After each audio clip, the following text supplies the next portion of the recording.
TQDK test toplusu Azərbaycan dili 2-ci hissə sadə cümlənin şəxsə görə növləri, adlıq cümlə, söz cümlə mövzusu. 22-ci sual.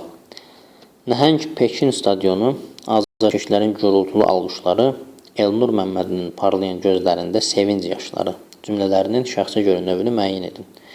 Yenə cümlələrə fikir versək, görürük ki, burada sadəcə əşya və hadisənin adı çəkilməklə mövcudluğu haqqında məlumat verilib.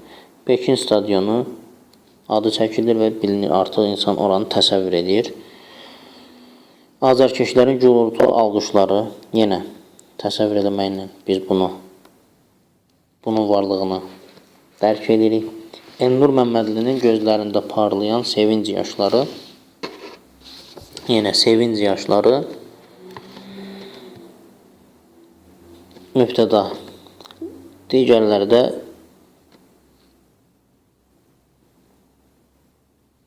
ikinci dərəcəli üzlər olacaq və görünür ki, burada xəbər iştirak eləmir.